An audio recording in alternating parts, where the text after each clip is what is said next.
So you go online, sign up to a dating site or two, create a profile, and then you meet someone. But what you don't realize is that to that person, you are just profile number 4 of maybe 7. And even though they hit you up, profiles 5, 6, and 7 are still hitting them up and saying everything that they want to hear. And they may be taller, shorter, lighter, darker, and better proportion in other areas than you are. And profiles 1, 2, and 3 are still hitting them up. And so you, number 4, gets lost somewhere in between. But the person who hit you up and all the profiles that have hit them up, what they don't realize is that everybody's doing the same thing. So everybody's meeting, nobody's getting chosen, and everybody's having a lot of sex.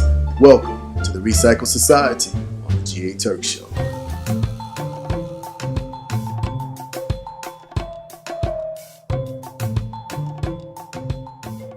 Welcome to the Recycle Society, the place where everybody's looking for number 1, but can never find them. The Recycle Society is filled with people who are very connected on dating sites, but unconnected to how dating and true relationships should truly work. You ask for a picture and people would rather send you their back and their front before sending you their face. You go to a party and everybody know you by your profile name, and the man next to me can send me a picture of your back, your front, and your in-between. All the citizens of the Recycle Society want a bae, but can't see far enough into the future to know ain't no future babe, wifey, or hubby checking for this type of reputation. If your reputation has to precede you, let it be anything but that. But that will call for you to have intuitive insight and self-awareness that your mate is waiting for you. When everybody can see it and you leave nothing to the imagination, or you leave the image that you're being ran through, you sort of become unspecial, uninterested, common even, the people's toy. You eliminate yourself from being in the running for America's next top mate.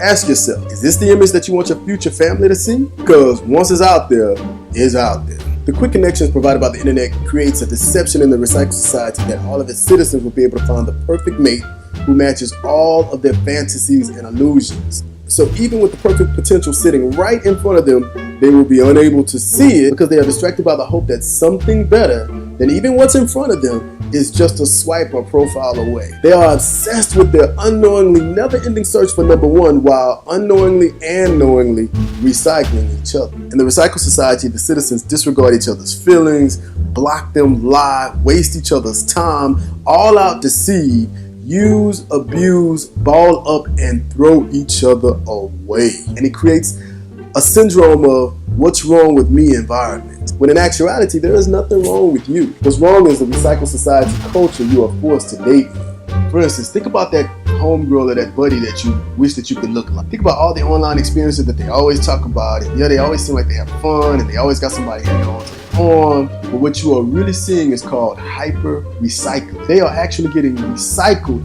faster than you are and stripped down to pure emotions. That's got to be devastating. They may have more money, better educated, a better body even, but they are in the same cycle of disgust and loneliness that you are in. So it's not you, it's the culture. Okay, so before the internet, you would go out to an event, you meet somebody, and it was you and them against the world. Because the outside influences and distractions were way less, and you could actually enjoy the moments and the time, and you could be present with that person. You could actually focus on developing a relationship that could actually end up being a marriage. Most people had an outer respect and appreciation for relationships. So that meant that your friends who were usually also in relationships would support you during times of trouble and encourage you to get back together when there was a breakup or some issue between the two of you. But today, it seems like the friends are the new companions. You talk to them every day, you go to church together, you play games together, you're on the phone with them late at night. Friends are your new mates. Everything that you should be doing with your baby, you're doing with your friends. And the person that's supposed to be your mate is no more than a 3-month fling or a one-night stand of empty sex. Check out this clip from ADD Sketch featuring Trey Melvin. Good guys are potential lovers and not reliable friends. Lonely bitches. Okay, so who wants to start off by recapping their week? I went on a date with Tyler, and he's been in the friend zone since 2013. Ooh. Yes, thank you. We went to dinner, and then he pulled out tickets to the weekend. It was going fantastic, and then the weekend started singing, I can't feel my face when I'm with you. You know, it gets you in your feelings. And at that moment, I happened to look over at Tyler, and he was giving me those I love you eyes. I realized I needed closure with my ex, Jason. Sasha, you're 42. Your Facebook profile says 35, but you're not fooling me. You're 42. You've been in this group for 10 years, and you have made absolutely no progress. But you know what you don't have? What? Time. Hi, I'm Lisa. Hey, girl. What's your story? I decided to join the group because my guy friend of 7 years has decided that he wants to have BMTF talk. I'm sorry, the what? The be more than friends talk. It's so annoying. Is he unemployed? Do we got bounce that booty breath? What's the problem? No, he's a doctor, athletic build, and he smells amazing. So what's the motherfucking problem? I need more. Does he have tattoos? No, he does not. Oh my gosh, that is why I am so guarded. Always kicking something. Candy, who the hell are you texting? Right now, I'm texting Anthony, Antoine, Brandon, Justin. Oh, the second Justin just hit me. You see, when you have an ecosystem like this, it's set up to promote being single. And the culture of perpetuating being single and just having sex in the recycled society is strong. So doing my research, I had a chance to talk to a lot of online daters, and I discovered that the topic of empty sex kept coming up. They would say that when they would have random sex with strangers, it would leave them feeling like trash or an inanimate object even. And after the sex encounters, a lot of people talked about how they're getting used to not even getting a phone call, a follow-up call, which is customary even for a low standard place of business. And it is said that you should never ever try to have a normal relationship with an online dater. To someone who is not aware that they are a citizen of the recycled society, doing things that are relationship based is a problem. And is definitely not supported by them or their friends. Calling them on your lunch break, texting them to show normal affection, wanting to do more than Netflix and chill is a problem. You are in the way. I had a text message that was placed on Facebook that I want y'all to check out of a son responding to his dad about having kids. Check it out. It says, the pop said, "Son, I thought I would have some grandbabies by now." And the son said, "This is what I'm dealing with." So apparently he was out on a date with some chick and they were missing. So apparently he sent a text message out saying, "Where you at? It's past 7 and you haven't answered your phone. I'm sitting by the entrance to the right." And then that was at 7:07. At 7:26, he sent another text to the same person saying, "Can you please let me know what's going on? I've been sitting here for almost half an hour and I look stupid." And then at 7:43, the person finally responded saying, "Brian, to be honest, I'm not gonna show up. You're a funny, good-looking guy, but it's just weird that you open my car door for me and like hold doors open for me all the time like my hands are broke. Like, who does that? It's super weird. I just like the fact that you pay for everything really wherever we go. Plus, you work full time, which is super annoying." What y'all think? What's going on here? What's going on? What's going on here, y'all? But even if you don't get swerved for having normal relationship values, I've been told that for God's sake, never say anything about the distance that you receive from someone who is a part of the recycled society. Not if you want to continue dating them. It is said that the person you are dating who's a part of the recycled society will run back and tell their friends, and you will be labeled as clingy, crazy even, and accused of trying to change them. Real relationship values are not trendy and is not tolerated with people who are in the recycled society. It is often rewarded with you being ghosted, friend zoned, curved, or even profiled. Even profiled. They will go and tell other people on the websites, keep them from talking to you or you from dating anybody else. Now I've been asked to give a special disclaimer to friends, and it is meant with love. I'm gonna read it. Single friends, please note you are not the new mate.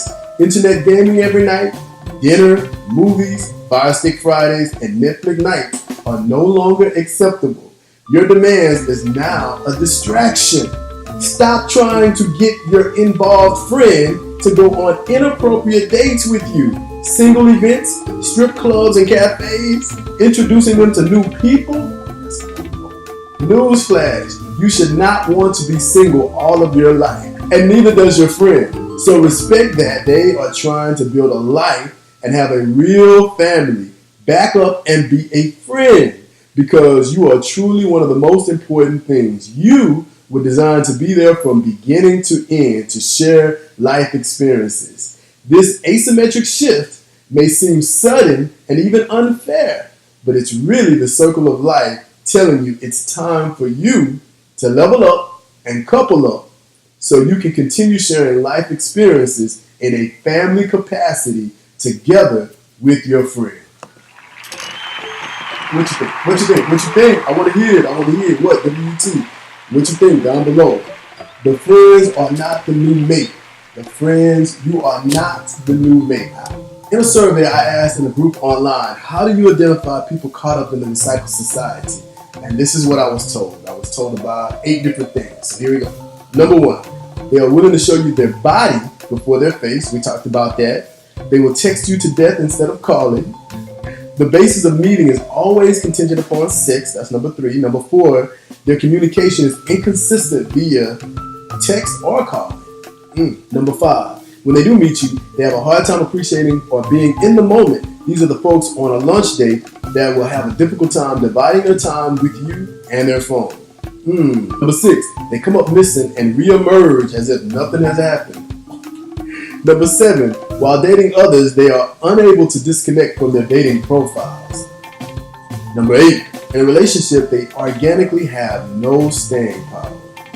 Searching future potentials online and unlimited sex has a much stronger pull than strengthening and building life with a life mate. They went on to say that the only way for you to avoid these issues is to have an equal attraction, which is said to be rare. Or if you find someone who happens to like you as much as or more than you like them. Now, growing up, I was always told that you fall in love with the person who is in love with you, which is getting way ahead of its time, because in the recycled society, usually if you like someone more than they like you, there's a huge chance you will get finessed and recycled quick. So if you're not a citizen of the recycled society and you've been in the moment and present enough for someone to fall in love with you, then that's the one.